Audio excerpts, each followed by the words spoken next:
You are back. You are here in the Foxfire Farmhouse, ready for another podcast. Are you ready for this? Do you hear the song in your head? Yeah. I'm not going to sing it. I'm ready for this. Yeah, I'm ready to rock. I'm ready. We're back in the Foxfire Farmhouse, and it feels good. It feels good to be back in here. It feels real good. Really comfortable. Feels warmer. It warmer does. than it was. What happened? It was like a winter solstice last time. Is this spring? Is this the Has first spring sprung? hint of spring? The birds are tweeting, which is a bit odd because it's nighttime. I don't know what that means. It's probably the end of the world. If you hear the birds tweeting at nighttime, it's not good. No, not good at all. One of the coolest things I've ever experienced in my life, this should be a cool thing, but it wasn't just recently, was a few years ago when the full eclipse, like totality, happened across the U.S. My parents live in the path of totality. So we went from Oklahoma, where we lived, we drove over to Festus, Missouri, where they live, and got to experience a total solar eclipse. And it's just like they say, I mean, everything goes quiet. It's so bizarrely dark all of a sudden. All the street lights are turning on. Was it kind of terrifying? It wasn't. It wasn't terrifying. It was just really cool. And so everyone's outside. It's like this massive block party, right? Wow. Like, of course, the sun goes dark, which is just the weirdest thing to have happen in the middle of the day. There's this odd dusk around everywhere, and all the birds go silent. No one knows what to do. It gave me an idea that I think I looked it up, and I think someone's already done this before. But to write a short film that is a one take that happens during a solar eclipse. Oh my goodness. And to like time production nightmare that would be. Just rehearse the crap out of it and be ready to go. And then, have the watch. Okay, guys, we're this far away, and then go. And then you just start rolling a few minutes before, however, have the story build, and then totality hits. And it would just be really epic to have a one-take movie that was shot in natural light during a solar eclipse. Like, I think that would just be so fun to try to pull off. I would love to do that. That would be awesome. You have to do it in like a small town in the West. Like already, like that's what I'm just thinking. That kind of like, it looks like the 50s, but everybody's like wearing modern clothes. That would be fantastic. Oh man, I like this. Good stuff. It sounds like a heist kind of movie. Oh, a heist would be fantastic. Okay, it's a town in West Texas. we're gonna write this bad boy, and we're gonna hold it. And we're gonna look up when the next solar eclipse is. I'm just picturing Hell or High Water, like with an eclipse going on in it, like that vibe. There you go. That's perfect. A bank robbery. Don't steal this totality. From us. Or do it. Please do it, because we'll probably. I'll watch it even if you steal it. Yeah, that'd be awesome. Oh yeah. Anyway, good stuff. Speaking of movies that are being made.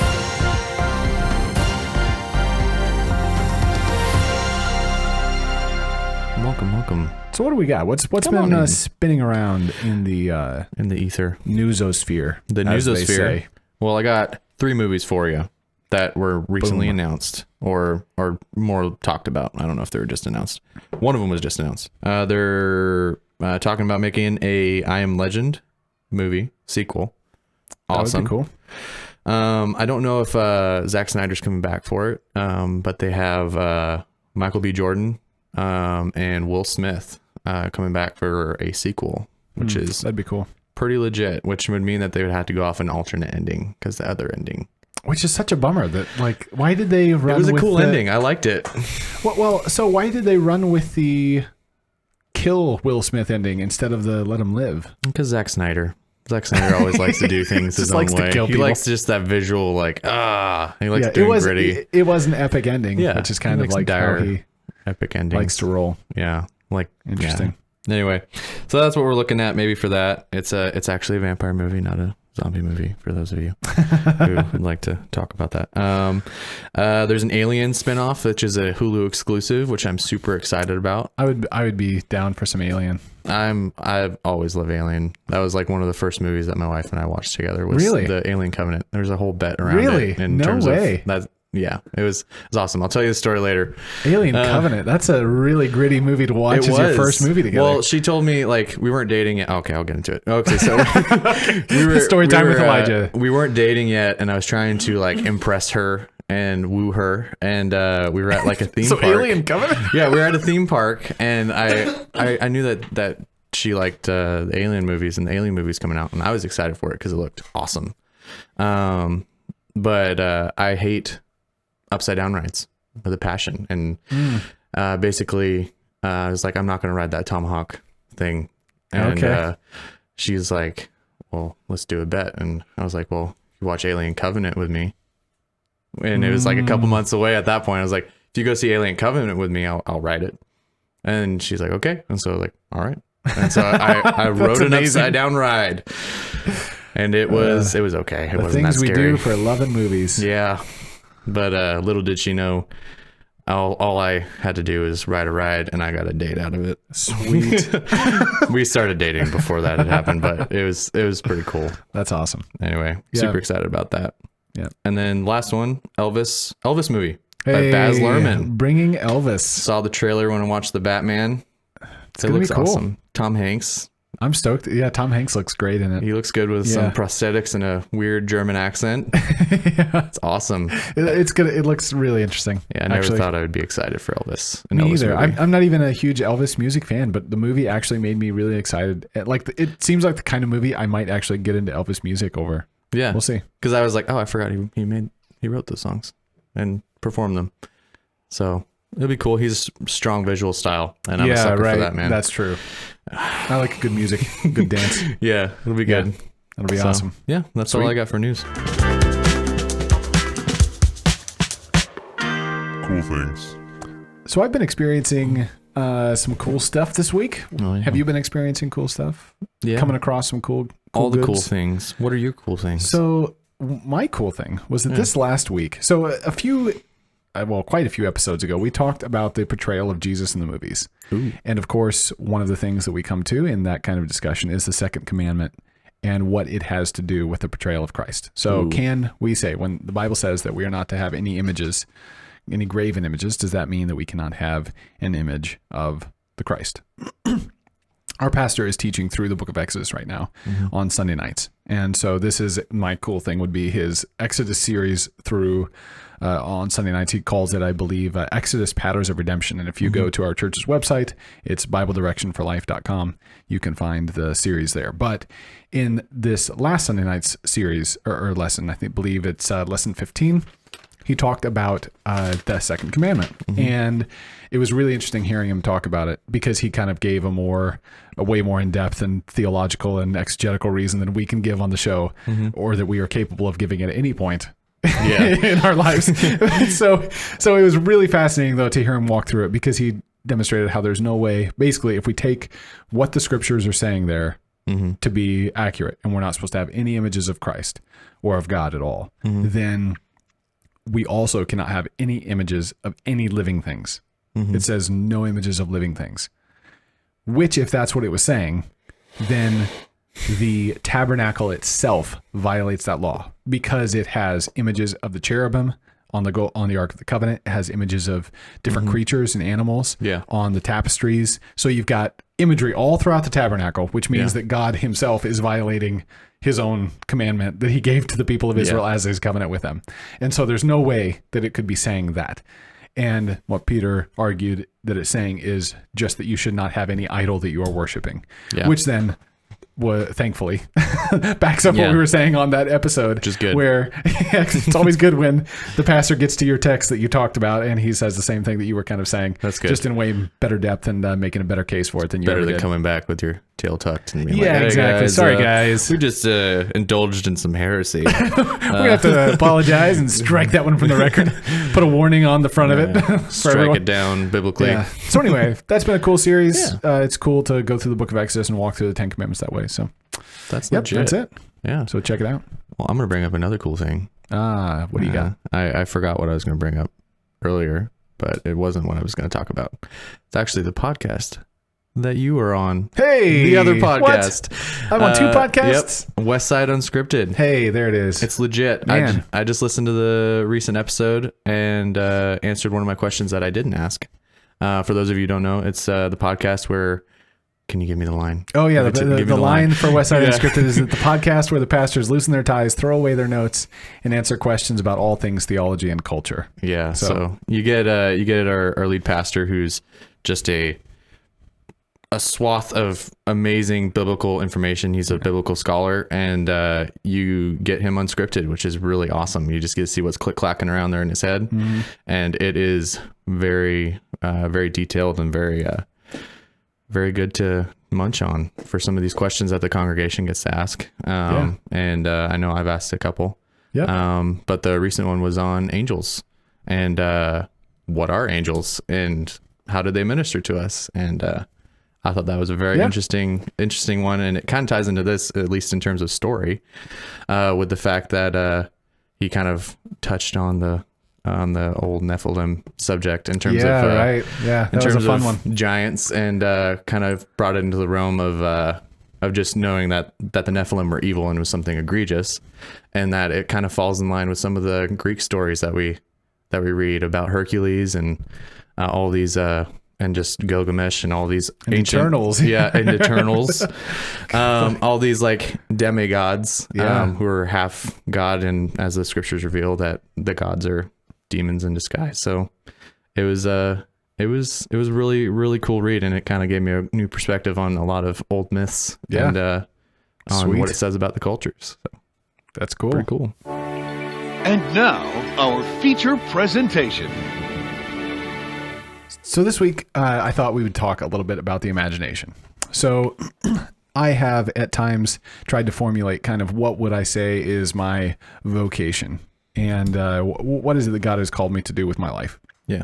And I don't think that anyone can have a mission statement in the same way that, like a company can have a mission statement, because companies are created for a very specific purpose often. And even though those missions can change and there can be like shift over the course of time, they're just very more limited in scope than a human person. A human person is created by God for his glory, and that encompasses all of what it means to be human, which means being a friend, being a husband, a wife, a mother, a father, a son, a daughter, a brother, a sister. All the gamut of humanity, right, is wrapped up in what it means to be human. So to try to narrow down your life to one little mission statement is definitely not the kind of task that you want to be taking on as if it's just really easy to do. But nonetheless, in me trying to think through career-wise, vocation-wise, what is it that I'm called to? I had to do that for a class. Did you really? It was for like your whole life? It was so hard. It's like, what is your personal mission statement? And I was like, oh goodness, how do I come at that? And everyone's just like, being a good person. And like, right. And I was like, I mean, I don't know. Well, it's hard to do it without being so incredibly broad that it is useless in terms of. Yeah, and that was the critique of mine was like it was just too broad and too heady, and like it was just. But then once you get it specific, and I was once you get it specific, it doesn't actually carry your life. Yeah, like you can't fit your life into that mission statement. There's no way. Yeah. So anyway, sorry, continue. Yeah. So far afield. It points. So the way I would word it, the way I've come up with it functionally is to cultivate a Christian, the Christian imagination. Yeah. By telling stories with digital media, like that's my broad vocational mission statement. Yeah. So I at least it's a functional one I've used at different points. But if I say that, then I need to define though more clearly what it means. What the imagination is. And so that's what I've been trying to think out. So I'm going to throw a few random, I have a random collection of thoughts that I intend to, God willing, at some point. I have no thoughts. Once he has no thoughts. I'm the sounding board. He's going to hear my thoughts and tell me if my thoughts are to indeed his soul thoughts. racquetball game. He's going to tell me the racquetball of the soul. Yeah, there you go. So here for this racket game, this match of racquetball, and now for the serve. So this first one is pretty obvious. Imagination has to do with images. So imagine, image, imagine. What did I just say? Indeed-a-doos. Indeed-a-doos. Yes, Josh, that is. Indeed-a-doos. Yea, verily. Indeed-a-doos. That's this whole podcast. Anyway, thanks for listening, everybody. Thank you. Indeed-a-doos. So, yeah. Has to do with images. Yeah, it has to do with images, and it has to do with the images formed in the mind. So it's what we image or imagine or envision, we could say. Yeah. So if that is the imagination, then I think there are some interesting places to go from there. So stories that are good, we often talk about engaging our imaginations. We here, because we're talking about digital media, often talk about movies and shows, stories that are told through images. Yeah. So digital media could include audio, right? But very often what we're talking about are those things that are using images to tell a story. So that made me think, like, if I'm aiming at cultivating a Christian imagination, if that's something that I want to do, and at some time, I'm going to leave the whole Christian imagination, the Christian side of the Christian imagination, to the side, but at least for the points of this discussion. But what I think, so if the imagination is what I'm trying to cultivate, then is using images actually cultivating an imagination? So an idea, like, I guess, so here's where I've taken that kind of question in my own We must thinking. first define what is an image. Oh, we keep going to definitions. So finally, we must also define a definition. Yes. What is a definition? History, economics, they're the same thing. Don't they? It all comes back. Yes, the dialectic. Anyway, sorry. So you're telling me, I can't even remember his line now, where he says, you're telling me that the man, or I forget how he goes. Anyway. This is from Hail Caesar, by the way, people. Everything comes back to Hail Caesar. Yes, in the end. In the end, it all comes back. Anyway, what I guess. So where I went with the question of what is a movie using the imagination, is in books, right? Like I read Lord of the Rings. When I read it, I am doing the work of imagining what's being described on the page, right? Exactly. Yeah. So I am imagining a bow that someone's holding. Of elvish make. Yes. I'm imagining what lambus bread tastes like, or trying to compare it Corners to of a bread. Pop-Tart. The corners of Whenever I've eaten Pop-Tarts, I'm like, fantastic. Lambus bread. anyway, sorry. It's fantastic. That's a great It's a great preview description. into Elijah's 8-year-old life. It Were looks you like a reading- Pop-Tart. Were you reading The Lord of the Rings at 8 years old, or did you watch the movies? I watched Lord of the Rings very early on. My son has already watched. I've Lord of watched the it Rings, throughout my entire life growing up. But So then, like, we have these different thoughts of what these things are yeah. when we just read it. But when you watch something, they are the ones providing the images of these things. Yeah. And they are communicating the story to you through those images. So, Yeah. so then, like, how can I be cultivating an imagination by using images? Am I cheating? Is it using my imagination and not actually cultivating others? Yeah. Am I, do you have any? I think I see what you're saying. Go out with that. Yeah, I think you're seeing somebody else. Like, I think in terms of, like, I know that we were thinking about talking about adaptation, but in terms of that transition from word to screen, I think when you're watching a movie, in particular for adaptations, you're getting a preview into what somebody else thinks, like what they were thinking when they read it. Right. In particular, a lot of people, what they were thinking of it, but particularly the director's vision on what he was reading. Yeah.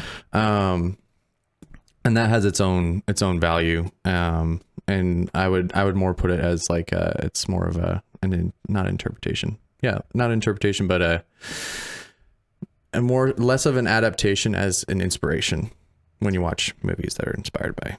Yeah. Do you think that? Yeah. So with that, do you think that art, visual art, I should say, is the realization or the image of the artist imagination? I mean, what do you think of that kind of as a paradigm of viewing art? That visual art is the creation or the realization of the imagination of the artist.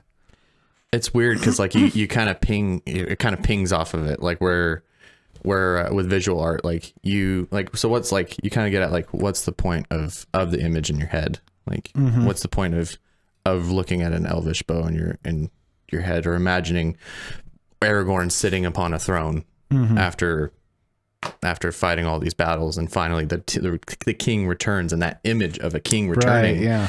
like it's just an image.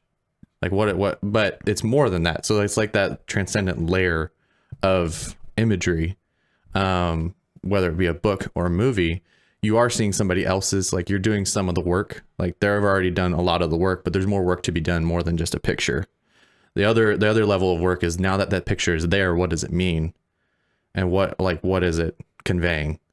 Yeah, right. Based off of your worldview and what it is. Right. So then you're saying that the imagination of the artist might have been captured, but what it does in the imagination of the viewer isn't necessarily the same thing. Yeah. So like we were talking about, like, oh dang it, I just lost that thought. Like we were talking about with Batman earlier, or another film. It's like once something has been made, it has been made, and right. It's kind of its own thing. It's its own thing. Like in terms of film, like once a movie's been made, it's its own thing, right? And now it's going to be judged as its own thing. Yep. And what it accomplishes. Yeah.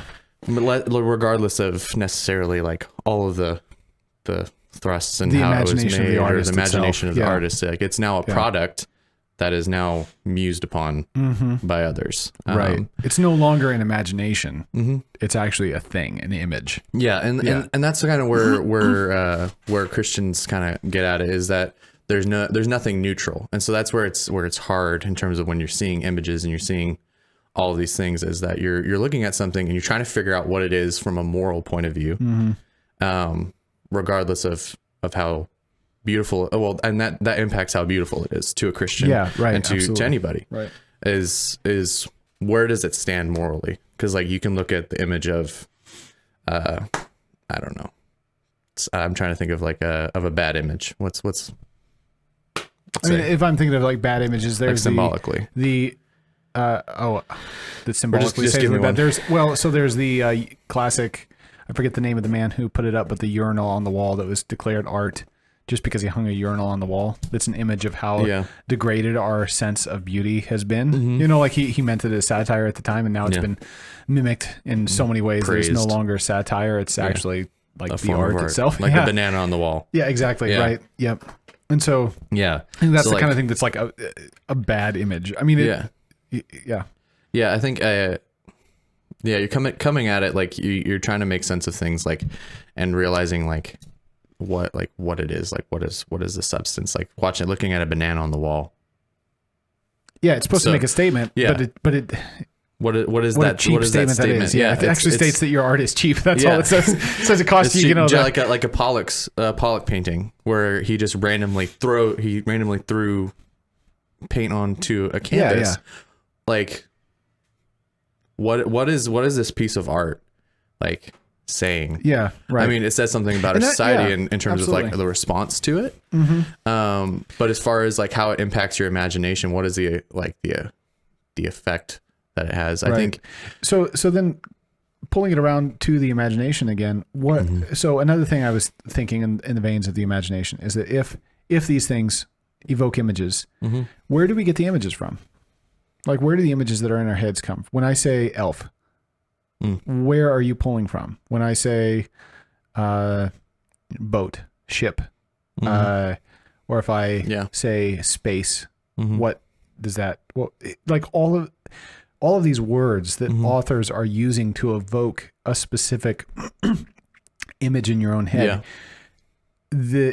The author might have their own image in their mind, but you are only able to provide what in that moment what you've put into your head at some point, in some time, in some way, so that the imagination is not this thing creating images ex nihilo. It is something that is smashing together images that they've seen elsewhere. So that, like, this is one of those things that artists, when they talk about, copying the great artists and copying their work, and then eventually being able to create their own original things by the combinations of these other things. That's what we do that's what all of us do all the time. When you read a book let's say you pick up a short story and you begin reading, and it tells about a troll that lived under a bridge that attacked someone with a club, right? Like that.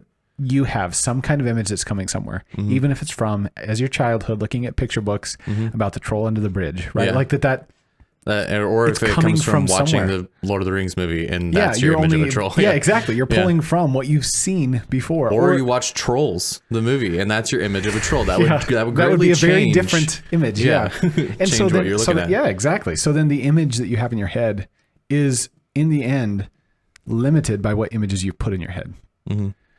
Which also though, so here's another thing that I thought was that I often would say, okay, 1-to-1 books engage your imagination more than film, just by nature of what they are, right? Because they're not an image. Mm-hmm. But I think all the best movies I watch engage your imagination because of the principle from that was stated by, I believe it's Andy, I forget his name now, but the guy who wrote Creativity Inc. With Pixar. So he worked for Pixar, and he wrote one of the rules of storytelling at Pixar was give the audience 2 + 2, not 4. Give them 2 things, let them put it together in their head.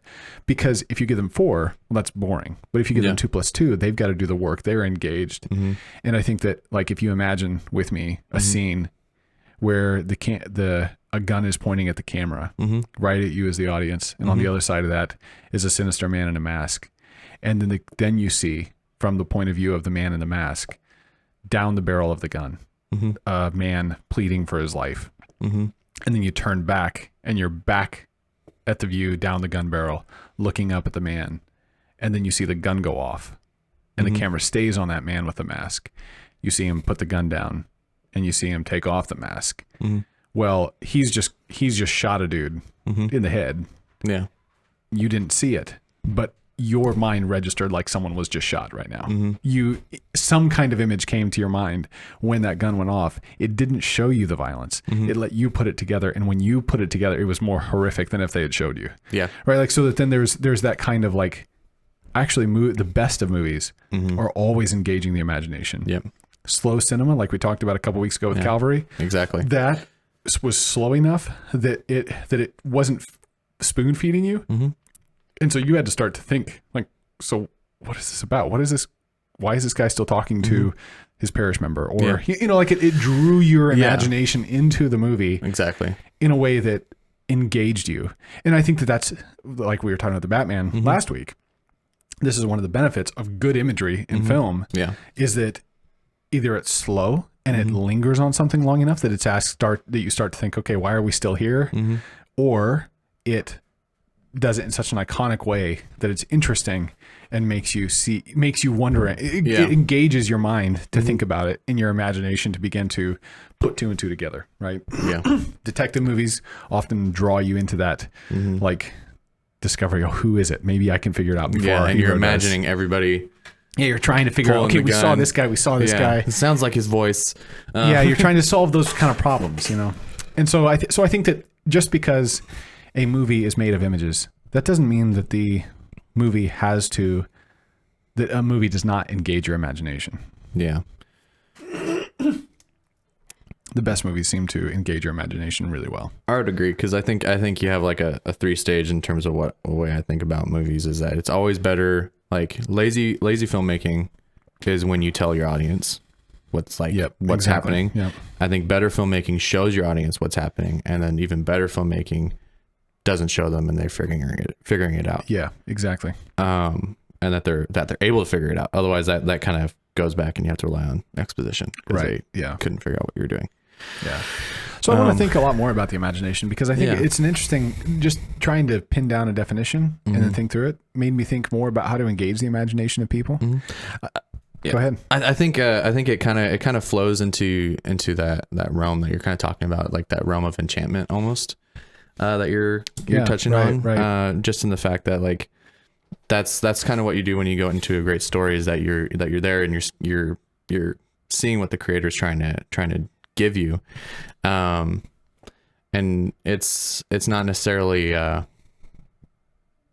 goodness, my brain just farted. I think that so I think that one of the things, so this is fruitful in other areas too, like thinking about just how we use the imagination more generally in life, right? Like that my imagination will go wild in terms of thinking about the future, but I think that so this is an application of it, a personal application of it that I have considered, is that we can imagine that everything is going to be just like it is now. Yeah.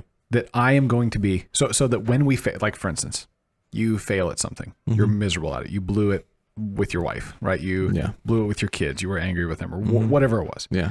We tend to look at our lives and imagine our future without faith. To imagine that God is not going to be at work on us over the course of 10 years. Yeah. To imagine that we are going to continue to repeat the same mistakes we're making today on into the future. And so that when we take our immediate circumstance and we begin to look into the future, we imagine everything is going to be just like it is, even though we know the Spirit of God is at work in us.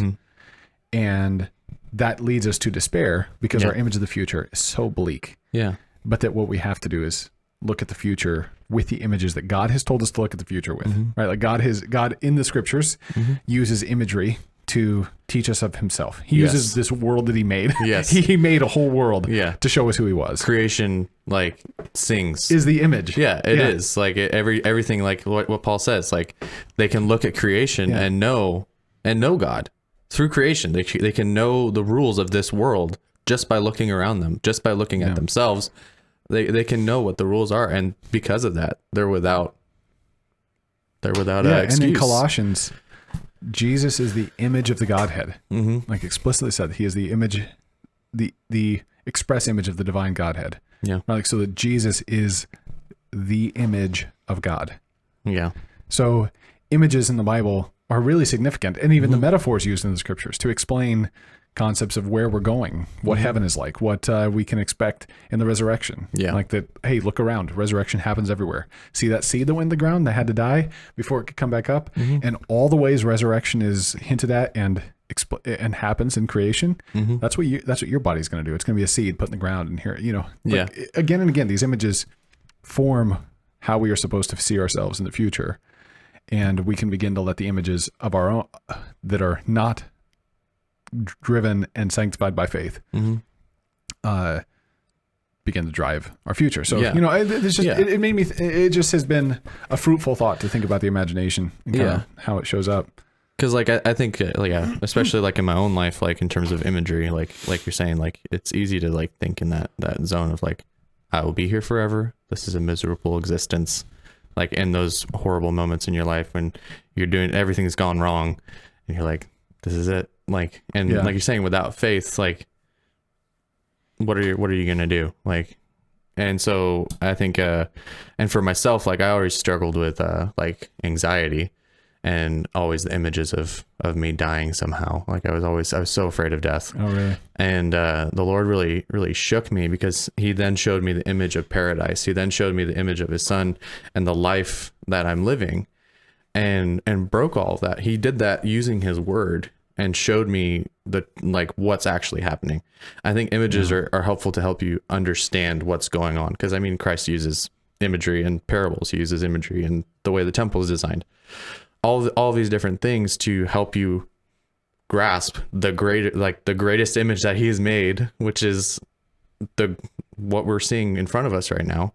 And it helps us to understand, I think actually Christ would probably be the greatest image that he's ever made. Yeah. Right. But yeah, so it's and like I said, the Lord used that to kind of break me out of that and to realize that like, well, if I am going to die, that's in his hands, and that the image of the Lord ordaining my birth and my death, like that's already been done. Yeah. Right. That's already been done, and I'll be in a better place than right now. And the image of his son dying for me and through physical things around me through his word is what shook those things. Yeah. And even there's a passage in Corinthians that talks about we have this treasure on earth in vessels, and it comes right on the heels of God saying that that the light of the glorious gospel is in us, and he says the image of Christ. I should try to find this.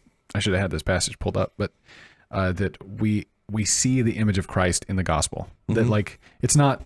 We might want to get to the image of Christ. So there's like the shroud of Turin and those kind of things that people talk about, like, oh, well, here's what Jesus looked like. That's so cheap. But that's not what Yeah. we mean by the image of Christ. It's actually the image of his whole person as contained in the gospel. So as contain the image that we see in reality. So it's not It's not, hey, you look at the form of Jesus, the physical body of Jesus, and now you see like the perfect image of God. It's like the whole of him, not just the physical presence. And so that is communicated to us clearly. Because there's more than just gospel. physical in this world. Yeah. Like I was saying with Lord of the Rings, like you have him sitting on the throne as a king. Well, that's just him just sitting on the throne as a king, unless there is something more to that. Right. Unless there's the sense of redemption, unless there's a sense of justice being done and the fulfillment of an entire story. Like this represents fulfillment, and a new order of reign and justice is now begun. Right. The image transcends what it is, or the physical image, what hits the eye. We live by faith, not by sight. Yeah. Exactly. And so the images shape our faith. It's not that images don't have a place in shaping our faith, but that ultimately we live by faith in things that are transcendent and not seen, because the things that are not seen are eternal. And so the images, they're valuable, but they are not ultimate. They're only as valuable as much as they help you. They point to something that's greater than they are. Yeah. And so if movie making can engage the imagination, engage the mind in a way that causes us to, that transcends itself, then it can do something really powerful, really big, And that's what the greatest, like I would say, like good filmmakers, you get what they're going for. Good writers, you get what they're going for. Like the consensus is largely what they were going for. Yeah. Like when you read Lewis and you read it as in the way he was going for it, and there's people who get it wrong, but you can get it in the way that he's going for it. It's good and it's more rich. Right. But that doesn't necessarily mean that there's not other images don't necessarily have value that aren't exactly what the people were intending. Because I think, like I said, there's value in something in terms of the fact that it is now a product. Right. Exactly. I think you get more value out of something that is intentionally made and hot and ready to go. Yeah. And, like everything's pointing at it, instead of going at like Batman and you're like trying to find justice in Batman, but there's things that employ justice. Yeah. And that point to that. It goes back to Calvary again, where it's made by an unchristian filmmaker, people who are not decidedly trying to make a Christian movie, but who, because they are tapping into themes of Christianity, the movie itself can be deeply Christian in spite of what their intents were, because on its own, as it is, it exists as a portrayal of a crucifixion of a man, so. And like you're saying, things that are true, it's true, beautiful, and is it just good? Yeah. True, beautiful, and good. If anybody makes them, then they belong to the Lord. Absolutely. If they're good, then all good things are from the Father. Like that's the point. And so that's why we watch all these movies and we search for things that are good. And obviously some things the juice isn't worth the squeeze. Yeah, exactly. But I think that there's a lot of things that people, and especially Christians, can glean from in watching movies in that way and looking for the good things, not necessarily like, oh my gosh, being fearful for the horrible things, but looking for those things that will help shape your moral imagination. Just like you were talking about, if you want to become a good writer, you read a lot of books. If you want to become a great painter, you practice a lot of good paintings from famous artists that make really good things. Same thing for filmmaking, and all of these images that you get help you to have a better moral imagination in general, in terms of how you operate in life, how you speak, how you talk, how you order things in your house, down to the liturgy of your everyday life. Like, on a very random note, in terms of the imagination, it made me think that you're talking about how we're forming our imagination. It made me think that there's a real place for documentaries, especially travel documentaries, in terms of children. Just like letting them see, hey, let's sit down and watch a documentary about Venice, because I know you're going to read Christian Cohen's The Sinking City. And when they talk about Venice, you've never been to Venice. And I want you to have some kind of imagery of what that's like. Or we're going to watch a documentary on Gothic architecture, because I want, when people refer to Gothic architecture, to have an image in your mind of what they're talking about, right? Like that there's a real benefit to feeding your children images so that they can better appreciate the descriptions of things in books. Because if you've never fed it to them, they're not going to have anything to go on. And so, Venice is going to look a mighty awful lot like that small town in, Kansas that you grew Yeah. up in. Yeah. So like that's or more like, I guess for a kid it's going to look like the Topeka, Kansas of the world, where you go in to the store for groceries. And, Yeah. it's going to look like that as opposed to actual Venice. So anyway, that's some random ramblings and thoughts on the imagination, and it's a theme I want to come back to more because it, number one, has to do with images and with thinking about those images. And so it's kind of right up the alley for this kind of podcast. So the more I think about that, the more that paradigm will show up, I'm sure, in our talks about movies. Yeah. And we'll go forward from there. Exactly. So just digging. that's what we do here at the Foxfire Farmhouse. Because before you can plant, You must at the dig. farmhouse, Till the soil. Till the soil. Turn it up and over and expose all the worms and let the robins come in and I'll get out there and till that those soil. worms. All right. Snatch the worms up from the top, and then we'll cast out the seed, the pods. The pods. Let those all pods the podcasts. get grown up from little baby saplings into some kind of mature corn stalks. I mean, we dug through quite a bit. Give us some questions, please. Like, it's always fun to expand the conversation and get some new ideas thrown in there. If you have any ideas, I'm sure a lot of people are gonna sit on this, chew on it. Yeah. So if you've got questions, comments, thoughts, critiques, send them our way. Send them. We'd love for you to leave us a review on your podcasting app of choice, whether that's iTunes or Google or Spotify or wherever else you're finding this. Be sure to listen and give a rating to that. We're also on YouTube if you want to go watch our beautiful faces chat here at the podcast. Yep. You can do that on YouTube at the Foxfire Farmhouse. And otherwise, send those comments and questions to us there on social media or comments or wherever. Yeah. Or you can email us directly, podcast@foxfirefarmhouse.com. Indubitably. This has been another episode. Thanks for joining us, folks. Bye.